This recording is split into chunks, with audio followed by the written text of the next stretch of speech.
SPM is in 4 months. Are you guys ready?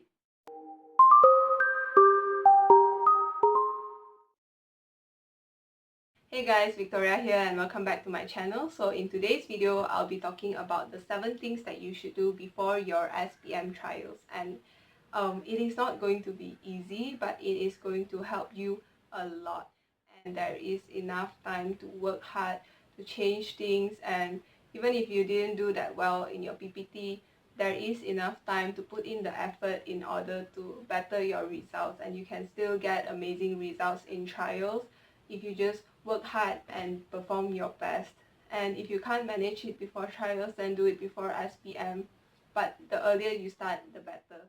So let's proceed with today's video right away. And the first thing that you should do is to read certain topics in advance. I'm talking about topics like biology, physics, chemistry, science, and history. Those subjects that require a lot of reading. Read certain topics in advance, like the back topics. Let's say I have the Bio SPM book right here. And what I mean by back topics is in Form 5, chapters like inheritance and variation, and maybe even reproduction and growth, depending on the speed of your teacher. So the theory behind this is you don't wait for your teacher to teach you before you understand it. Just go ahead and revise it on your own. Use your reference books, read, and then do practice questions, do past year questions, do everything on your own. Because when you wait for your teacher to finish the syllabus, you won't have enough time to do practice questions. And a lot of you have been asking me when to start doing essay questions, and you can start as early as possible. Now is a good time to start. And how can you attempt past year questions is by reading certain topics in advance so that you understand it and you can go ahead and try the past year questions. So that was what I do when I was in Form 5. I still remember that for biology, I read certain topics in advance. I went through inheritance and variation in advance when my teacher was still teaching like chapter 3, coordination and response. And if you ask me, I am definitely very grateful that my past self decided to go through those topics in advance because it has helped me so much. I knew the entire syllabus when it was like 1 or 2 weeks away from SPM trials, I believe, and I used the remaining time to get my hands on all the past year questions that I could manage. I did as many past year questions that I could. I familiarized myself with the format, the way the questions are asked, and I tried to detect the popular essay questions, and it was all possible because I read those back topics in advance. And for biology, the back topics are inheritance and variation, which are actually pretty simple. And in fact, inheritance is one of my favorite chapters in biology of all times. It is extremely fun to learn inheritance, and you know, the effort to read those back chapters in advance are totally worth it. So I definitely recommend that you guys do the same. Just go ahead, put in the effort and read those advanced topics. You must do the same for chemistry, physics, and history as well. I know that for physics, it might be quite difficult to understand it on your own, maybe even for chemistry. So you can try your best, but for biology and history, it is completely possible to go through those topics on your own. So I definitely recommend that you guys do that. The second thing that you have to do before your SPM trials is to prepare chapter summaries for all the chapters in physics, biology, chemistry, science if you take science, and I talk about chapter summaries all the time. I don't know if you guys know how important they are, and I'm also not sure if you know how to make chapter summaries. So now, after this, I'll be showing you how to make chapter summaries. And for example, these are the chapter summaries that I made now for my uni syllabus. And it is basically just one A4 paper or half an A4 paper where you fit in all the most important information for that single chapter. And chapter summaries are so important because when it is one day before your exam, you can't expect yourself to flip through the thick reference books and not know what to focus on. When you're revising itself, you should be making chapter summaries along the way and pick out the most important information and fit it into that A4 paper. So do yourself a favor and do that. When it's one day before an exam, you can just read through the chapter summaries and you already know which are the most important information that you have to remember. It is super useful. I have to emphasize it a lot of times, but Now I'll show you guys how to actually make chapter summaries. So for this, you'll need a piece of paper, a reference book, some pens, and some highlighters. So usually what I like to do for chapter summaries is I would fold the A4 paper into half, and I would only use half the A4 paper front and back because it is like in a more portable size.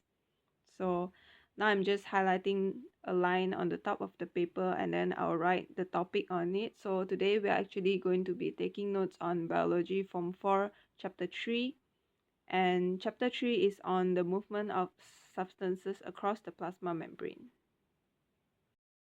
So I'm just flipping over to the right page, and what I like to do is I would make this page by page. So I will flip over to the right page, I will read one page, plug out the most important information, and proceed with the next page and the next. So I do it page by page, and I don't fit in everything into the chapter summary, because if I were to fit in everything, then it wouldn't be a chapter summary anymore. You get what I mean? So I only fit in all the most important information. So I analyzed this page, and I decided that the most important thing that you have to know is the name of the model, which is the fluid mosaic model.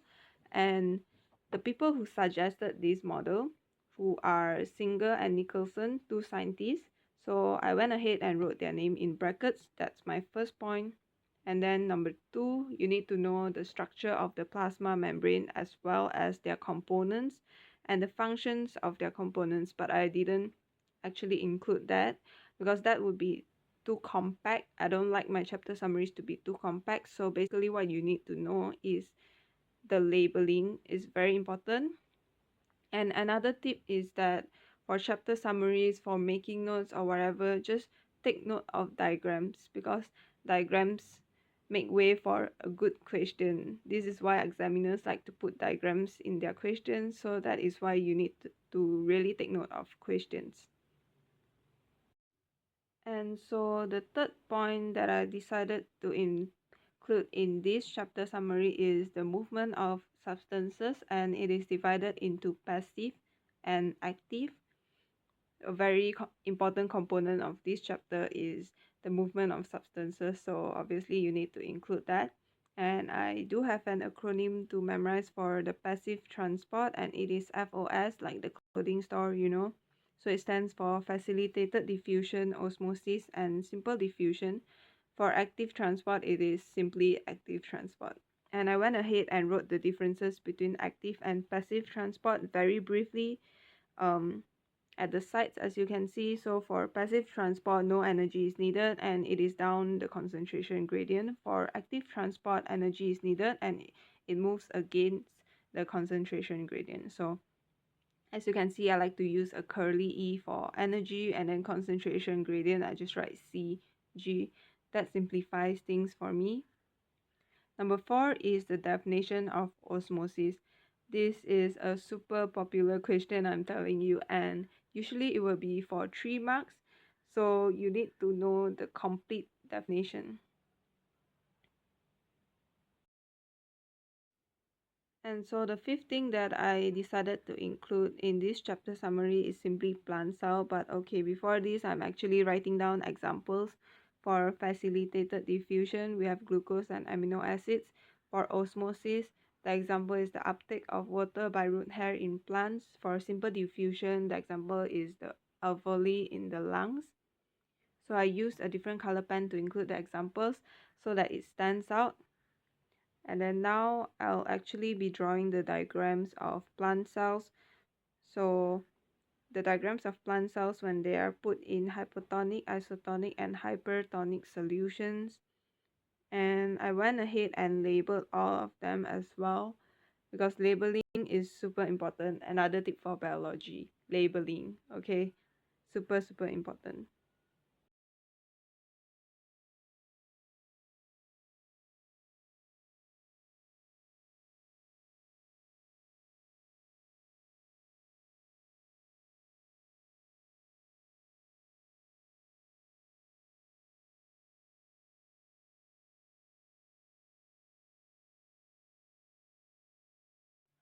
So I just wanted to say that when it comes to chapter summaries, it is important to keep things as brief as possible, and it will be shown in number 6.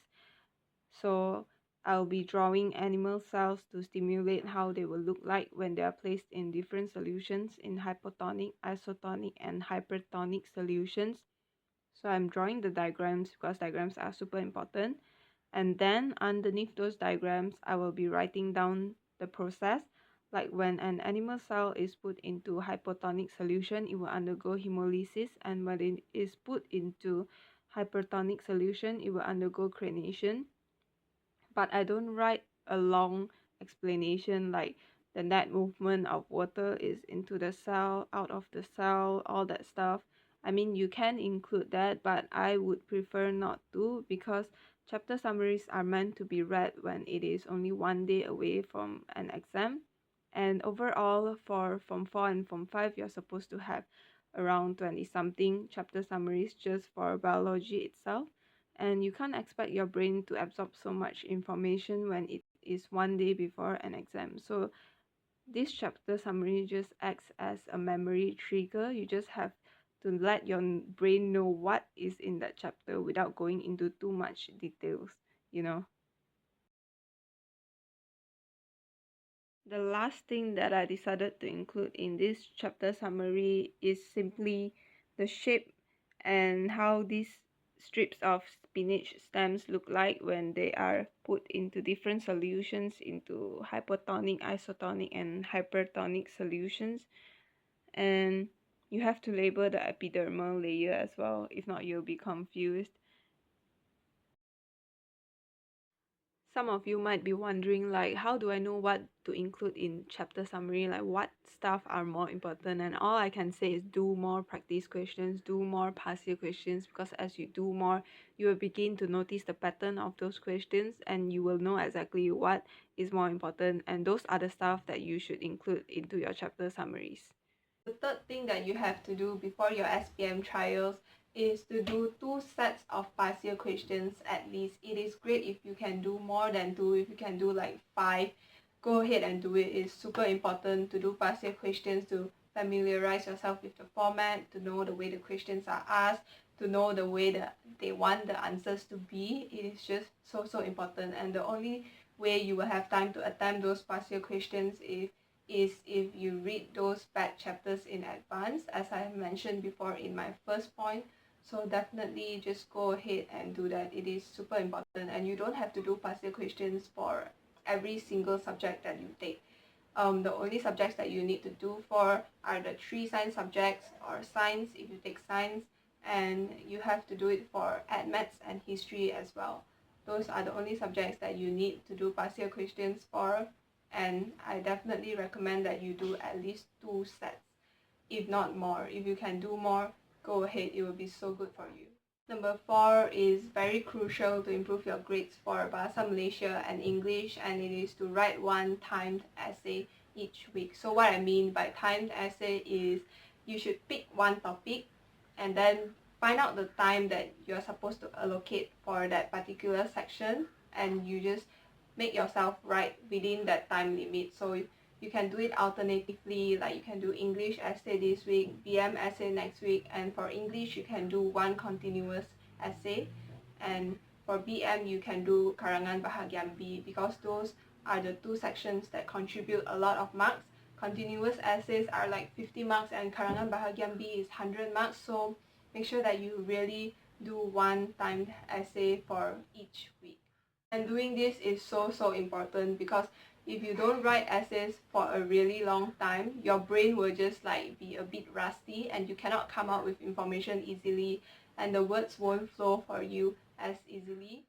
One evidence that I can provide you with is the fact that I used to attend BM tuition class every Tuesday, and he would ask us to write one essay each week. He would alternate between karangan bahagian A and karangan bahagian B. So every single week we don't have the choice, we just have to write within that time limit, and it was very tiring, it was very tedious, but we were forced to do it because we are asked to hand it over. And when I do that for every week, in the exam hall I can generate ideas so quickly, and the words just float so well for me for BM. And usually I'm more comfortable writing English, but because I didn't attend any tuition class for English and I didn't write any essay on my own, I actually found it more difficult to write English essays in the exam hall. Like usually I would just come up with BM ideas and translate it to English, and this is just a proof that when you do something very often, it will become very easy for you, because I am not that comfortable writing BM. But because I write one essay for each week, my brain is trained to think very quickly in BM and I can generate ideas very well. I can finish my BM essay so quickly, and I had time to go back and recheck for grammar mistakes, spelling mistakes as well, so that's always a bonus. The fifth thing that you should do before your SPM trials is that you should start targeting history essays and start preparing for it. So as you all know, for sejarah, getting full marks in essay is very crucial to get that A+. So definitely try and target essays and prepare for it. I would say it's super good if you can prepare 3 essays for every single chapter in Form 4 and Form 5 as well. But I know that there are a lot of other subjects to cover, and if you have to prepare 3 essays for each topic, it would be quite time consuming. But the thing is, if you do prepare 3 essays for each chapter, no matter which essay question comes out, you will have a rough idea of what to write. And once you prepare those essays, you don't need to actually memorize the essays, you just have to read it through a few times and have a rough idea of what to write, and that should be sufficient. However, if you think that you can't do 3 essays for each topic, then I have an alternative way, and it is to focus on certain chapters only.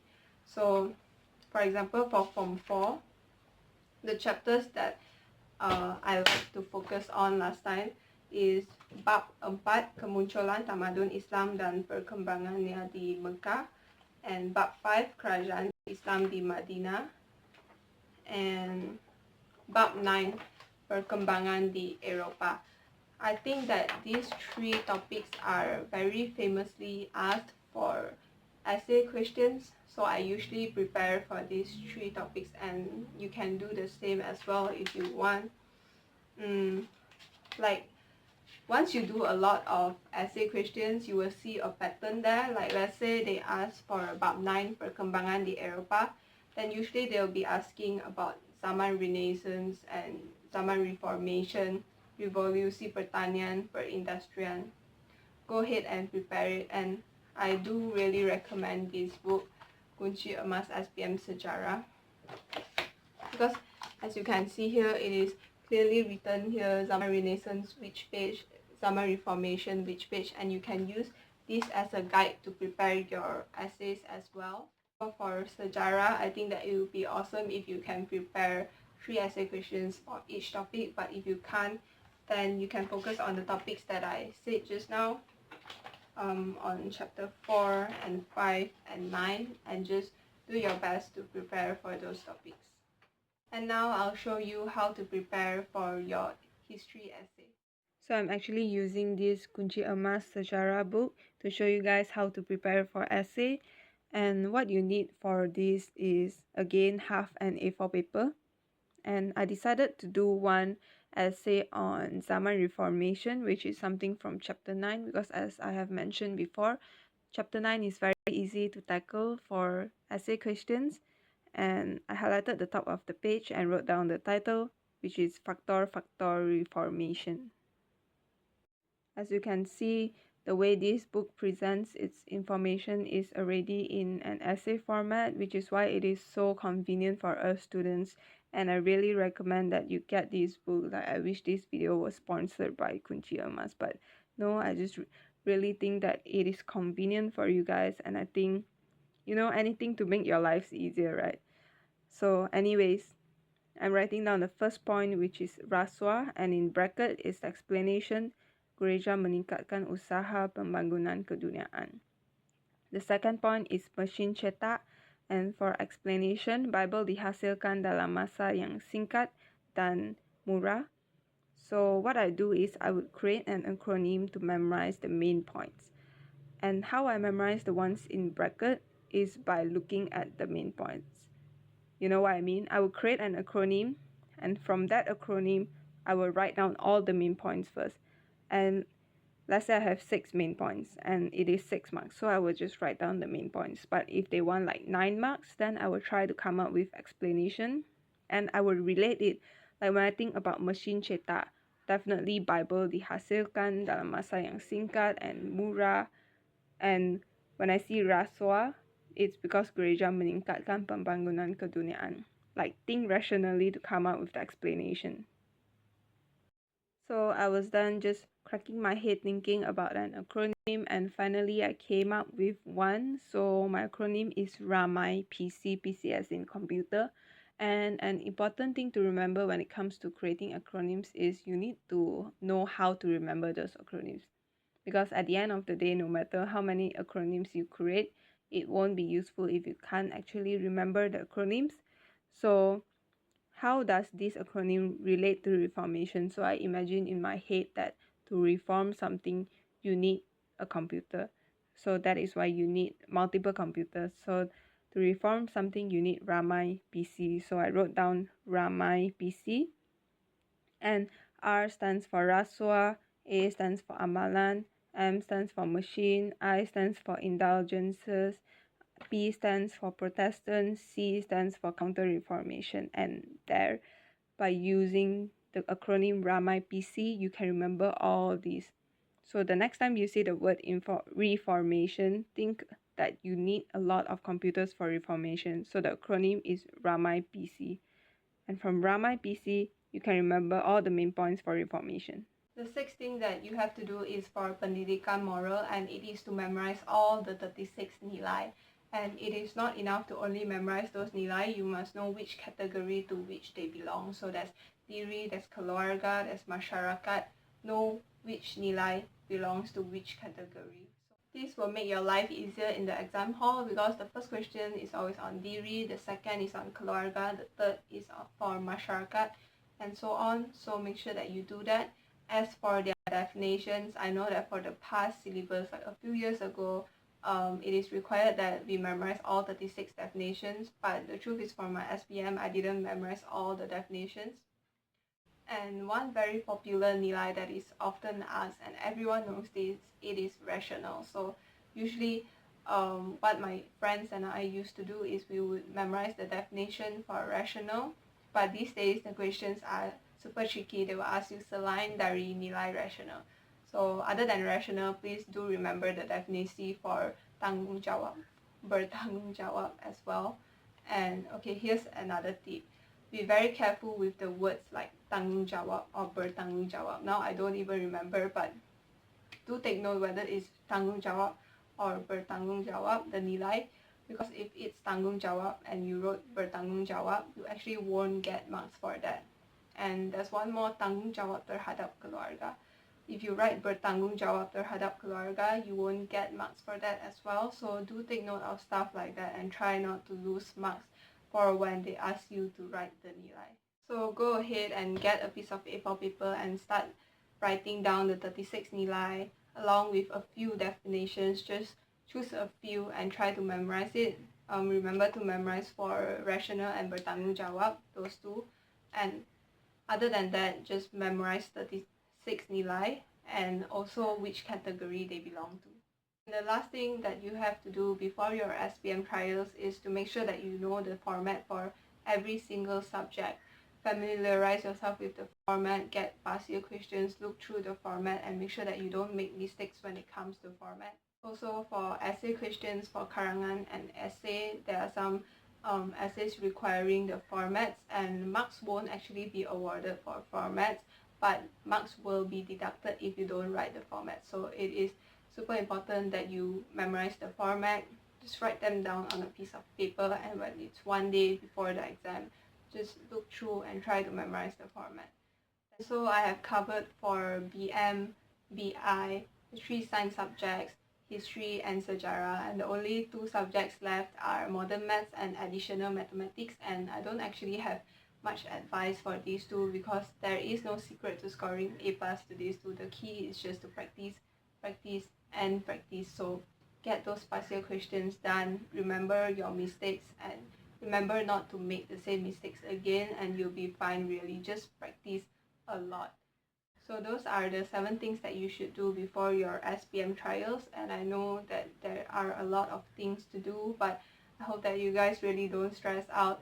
Just take things one at a time. Let's say I recommended doing chapter summaries, so you can do around 2 chapter summaries per day. Don't force yourself. If you take a longer time to learn things, that's fine as well. You don't have to rush yourself when it comes to revision. The key is to make sure that you understand it. It doesn't matter how long you take in order to understand it. Just try your best. And I know it's pretty useless to ask you guys not to stress out, because this is the time when you will be super stressed. So what I want you to do is to take some time off for yourself every week. If you can't manage to do it every day, then do it every week. Do something that you love every weekend, and just try to regenerate yourself for the week ahead.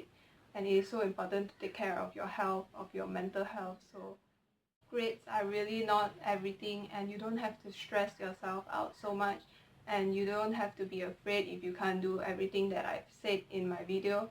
The purpose of this video is just to give you a general direction if you are lost and you don't know how to prepare for your SPM trials, and those are the things that I do in preparation for my trials.